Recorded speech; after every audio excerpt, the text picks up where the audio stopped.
द्वादशी अध्याय देवी चरित्रों के पाठ का महात्म्य।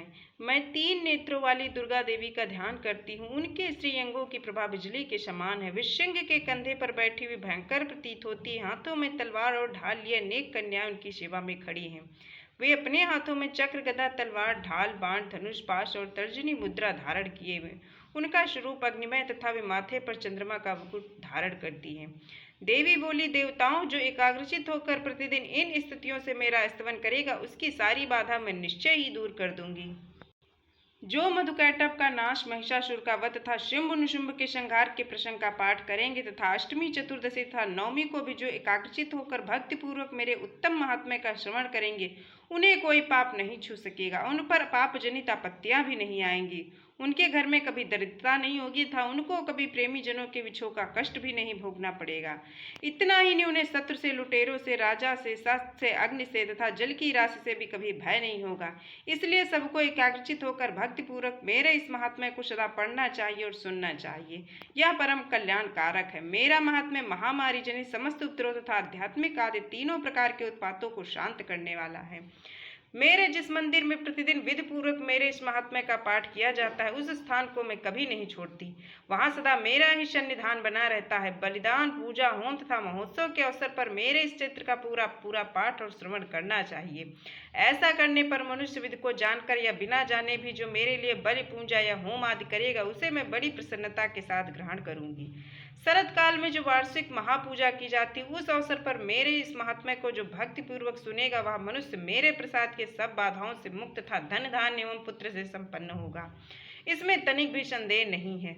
मेरे इस महात्म्य, मेरे प्रादुर्भाव की सुंदर कथाएं तथा युद्ध में किए हुए मेरे पराक्रम सुनने से मनुष्य निर्भय हो जाता है।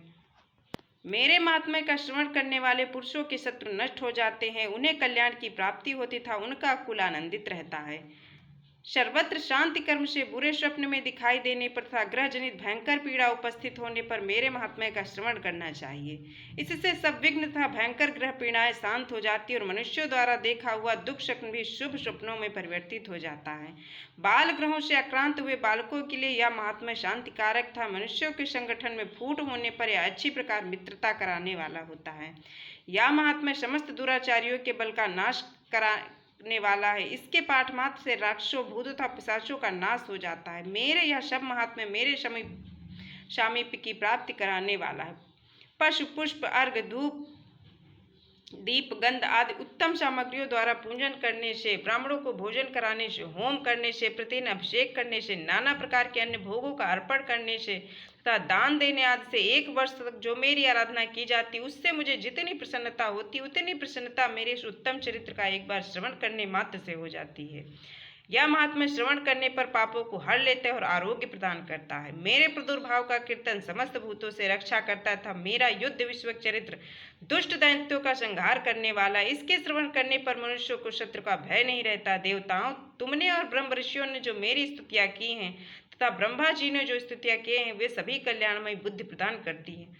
वन में, सूने मार्ग में अथवा दावानल से घिर जाने पर, निर्जन स्थान में लुटेरों के दावों में पड़ जाने पर या शत्रुओं से पकड़े जाने पर अथवा जंगल में सिंह, व्याघ्र या जंगली हाथियों के पीछा करने पर, कुपित राजा के आदेश से वध या बंधन के स्थान में ले जाए जाने पर, अथवा महासागर में नाव पर बैठने के बाद भारी तूफान से नाव के डगमग होने पर, अत्यंत भयंकर युद्ध के शस्त्रों का प्रहार होने पर अथवा वेदना से पीड़ित होने पर, किम बहुनाद सभी भयानक बाधाओं के उपस्थित होने पर जो मेरे इस क्षेत्र का स्मरण करेगा, वह मनुष्य संकट से मुक्त हो जाएगा।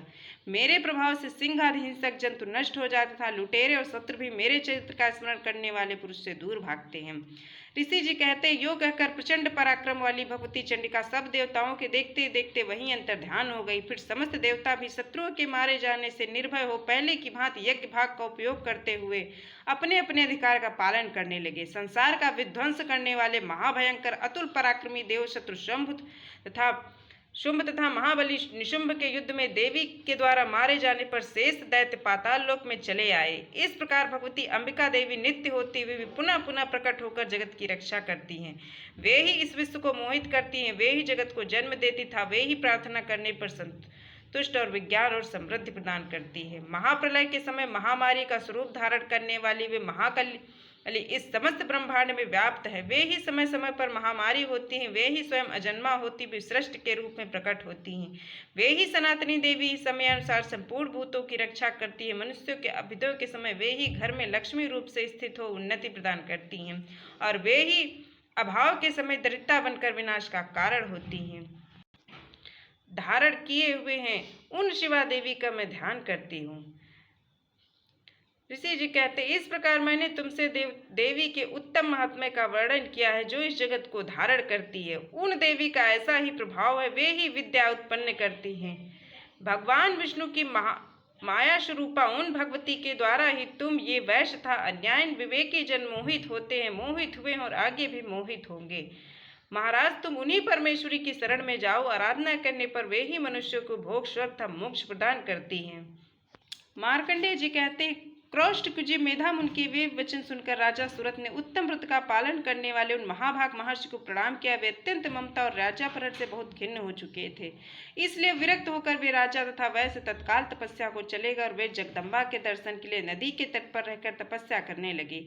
वे वैश्य उत्तम देवी सूक्त का जप करते हुए तपस्या में प्रवृत्त हुए। फिर दोनों नदी के तट पर देवी की मिट्टी की मूर्ति बनाकर पुष्प, धूप और हवन आदि के द्वारा उनकी आराधना करने लगे। उन्होंने पहले तो आहार को धीरे धीरे कम किया, फिर बिल्कुल निराहार रहकर देवी ही मन लगाए एकाग्रता पूर्वक उनका चिंतन आरंभ किया। वे दोनों अपने शरीर के रक्त से प्रेक्षित बलि देते हुए लगातार 3 वर्ष तक संयम पूर्वक आराधना करते रहे। इस पर प्रसन्न होकर जगत को धारण करने वाली चंडिका देवी ने प्रत्यक्ष दर्शन देकर कहा। देवी बोली, राजन तथा तो अपने कुल को आनंदित करने वाले वैश्य, तुम लोग जिस वस्तु की अभिलाषा रखते हुआ मुझसे मांगो, मैं संतुष्ट हूँ, अतः तुम्हें वह सब कुछ दूंगी। मार्कंडेय जी कहते हैं, तब राजा ने दूसरे जन्म में नष्ट न होने वाला राज्य मांगा तथा इस जन्म में भी शत्रुओं की सेना को बलपूर्वक नष्ट करके पुनः अपना राज्य प्राप्त कर लेने का वरदान मांगा। वैश्य का चित्त संसार की ओर से खिन्न एवं विरक्त हो चुका था और वे बड़े बुद्धिमान थे, अतः उस समय उन्होंने तो ममता और अहंता रूप आसक्ति का नाश करने वाला ज्ञान मांगा।